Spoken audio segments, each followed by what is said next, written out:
ইন্নানীলা দর্শক, খুব সকালবেলায় একটা দুর্ঘটনা ঘটে গেল আমাদের মুক্তাগাছা সত্রাইশিয়া বাজারের আগেই এই ঘটনাটি ঘটেছে।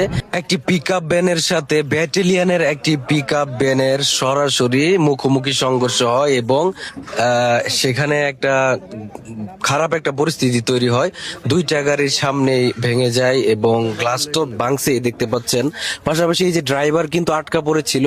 আমি প্রথমে যখন এসেছি তখন দেখি ড্রাইভার একদম মানে স্টিয়ারিং এর ভেতরে চাপা পড়ে আছিল। অনেকক্ষণ চেষ্টা করার পর কিন্তু ড্রাইভারকে উদ্ধার কাজ চলমান। এখন পর্যন্ত উদ্ধার করা হয়নি, এই যে উদ্ধার কাজ চলতেছে আর কি। তো ব্যাটালিয়ন পুলিশ ভাইয়েরা কিন্তু চেষ্টা করতেছে ওনাকে উদ্ধার করার জন্য। ড্রাইভার এখনো মানে ওইরকম কোনো দেখা যায় না, তবে উনি কিন্তু আটকা পড়ে আছে। এটা বোঝা যাবে আসলে হসপিটালে যাওয়ার পর। তার পায়ের বা বডির এক্স রে করলে বা পরীক্ষা নিরীক্ষা করলে বোঝা যাবে যে তার শরীরের কন্ডিশনটা আসলে কি। তো সকাল সকাল এরকম একটা অ্যাক্সিডেন্ট দেখে খুবই খারাপ লাগলো। আমরা ঢাকার উদ্দেশ্যে রওনা হয়েছি। আমরা ভাবিনি যে বাসা থেকে বের হয়ে এরকম একটা অ্যাক্সিডেন্ট দেখবো। আপনাদের কাছে দোয়া চাই যেন আমরা সহি সালামতে ঢাকায় পৌঁছাতে পারি।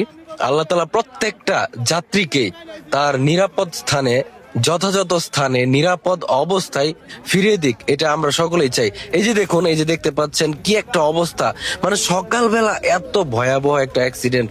এই হলো অবস্থা। অবশেষে ড্রাইভারকে বের করা হয়েছে। পুলিশ ব্যাটালিয়ন ভাইরা অনেক কষ্ট করে ড্রাইভারকে বের করেছে এবং সিএনজিতে তুলতেছে হসপিটালে নিয়ে যাওয়ার জন্য। আমরা দোয়া করি আল্লাহ তাআলা তাকে পরিপূর্ণ শেফা দান করুন। এই ঘটনাটা আসলে কিভাবে ঘটেছিল, অ্যাক্সিডেন্টটা কিভাবে হয়েছিল, এই ব্যাপারে আমি আপনাদেরকে সঠিক কোনো তথ্য দিতে পারতেছি না, কারণ ঘটনা ঘটে যাওয়ার পর আমি সেখানে উপস্থিত হই এবং আমি আমার গাড়ি দাঁড় করিয়ে ঘটনাটা কিছুটা আপনাদেরকে আইডিয়া দেওয়ার জন্য ক্যাপচার করি আর কি। তো এই ছিল